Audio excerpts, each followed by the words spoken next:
Acá estamos nuevamente. Hoy vamos a hablar de tórax pediátrico y el signo de la silueta. Acá tienen una idea y se entiende un poco mejor que bien claro el concepto de por qué angular el rayo en un tórax pediátrico. Recuerden que por regla general, en un tórax, cuando es antero-posterior, el rayo va perpendicular al esternón.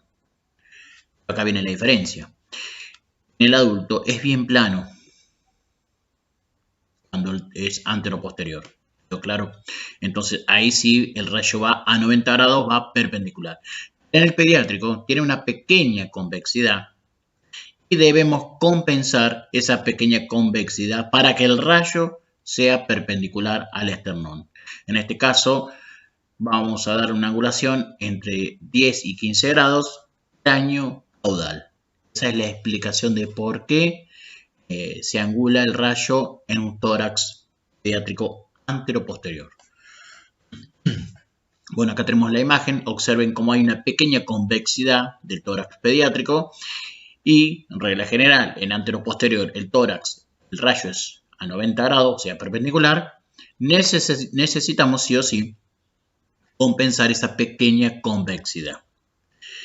Bien, recuerden que en el tórax pediátrico se va a hacer lo mismo que en el adulto, en inspiración forzada, y en este caso vamos a controlar el comienzo del llanto. Ni bien comienza el llanto, se realiza en inspiración. Por eso necesitamos el tiempo de exposición lo más corto posible. Recuerden que hasta 4 años se puede realizar en decúbito dorsal. Luego de 4 años se puede hacer parado o decúbito, pero siempre conserva, si no colabora de pie, en decúbito, conservando la distancia de tele de tórax. Bueno, ahí tenemos la imagen de un tórax pediátrico con rayo angulado y rayo perpendicular. Ahora, que quede claro de que el hecho de que uno no angule el rayo va a cambiar la patología. No, la patología va a estar esté o no angulado el rayo. Lo que nosotros estamos explicando con esto es que es la manera correcta de hacer un tórax. Así que seguramente el médico no va a decir a ustedes, bueno, repitan porque el rayo no está angulado. No, porque la patología se va a ver. Simplemente porque se explicó la manera correcta de hacer un tórax pediátrico. Para entender un poquito una placa de tórax de un recién nacido, tenemos que hablar las características generales del timo. El timo realiza un cambio anatómico del mediastino. En realidad parece una cuestión anatómica nada más. Entonces, si hablamos del timo, decimos que estamos formados por 2 lóbulos, forma parte del sistema inmune, y recuerden que la función es madurar los linfocitos T. Va a ocupar 2 regiones, una cervical y una torácica. Recuerden que está situado en el mediastino anterior, acá lo estoy señalando, esto es el timo, y está entre ambos campos pulmonares, o sea que la relación lateral serían los campos pulmonares, la región mediastínica. Después, recuerden que va a estar detrás del esternón, y delante de los grandes vasos y el corazón. Para que vean la relación que tiene el timo con las estructuras del tórax. Aumenta de volumen hasta los 2 o 3 años. Después reduce gradualmente hasta la adultez, donde prácticamente casi radiológicamente no se observa. Entonces, recuerden siempre las relaciones, una anterior, posterior, laterales. ¿Sí? Laterales, ambos campos pulmonares, la región mediastínica, anterior, vamos a tener el esternón, como muestra la imagen, y posterior los grandes vasos y el corazón. Bien, una vez ya aclarado el tema del timo, vamos a hablar de la forma del tórax pediátrico. Recuerden que esta imagen que vemos acá esta imagen que vemos acá, sería el timo. Ahora vamos a hablar del timo en una radiografía. Pero lo que tenemos que hablar es la forma del tórax. Recuerden que la forma del tórax va a ser trapezoidal. ¿Sí? El corazón va a estar más esférico, vuelvo al anterior, el corazón va a estar más esférico, ¿sí? El índice cardiotorácico, ¿sí? Va a ser más amplio. Recuerden que generalmente los recién nacidos se realizan a 1 metro, ¿sí? En realidad a 1 metro, y muchos utilizan, cuando es de cúbito, utilizan el tubo lo más alto posible. A veces el tubo, cuando el paciente está en la mesa, te da a 1,80 y a veces no.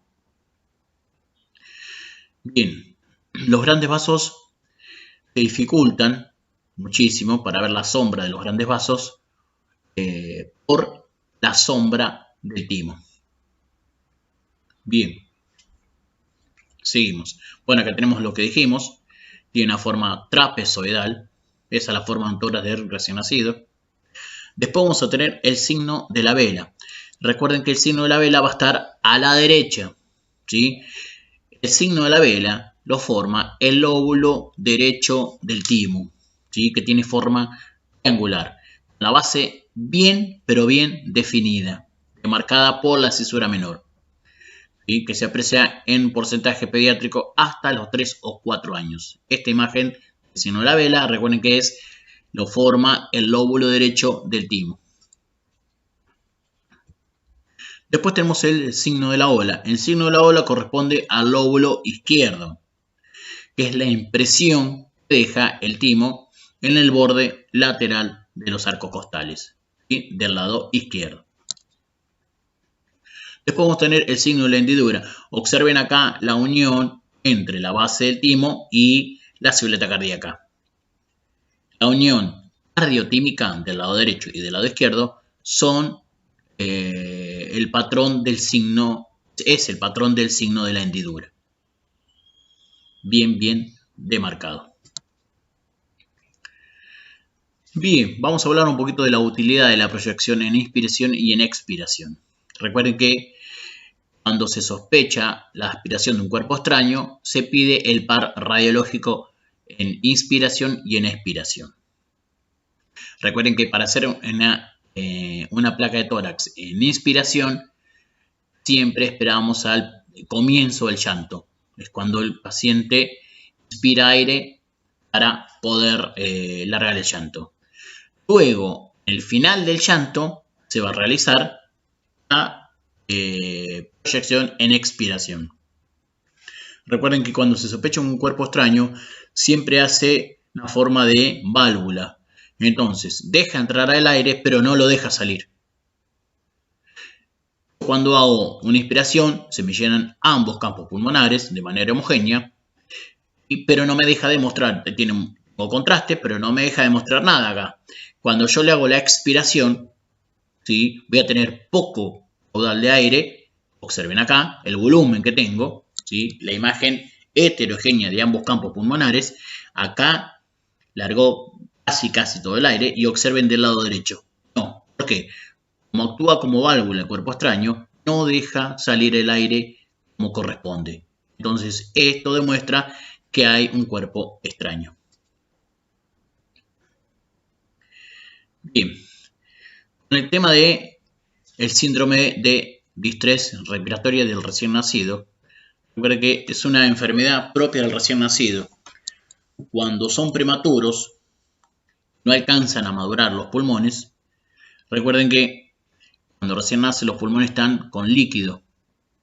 Cuando empieza el llanto, expulsa, pues se expanden los alvéolos y expulsa el líquido. Bueno, eso no pasa cuando tenemos el distrés respiratorio.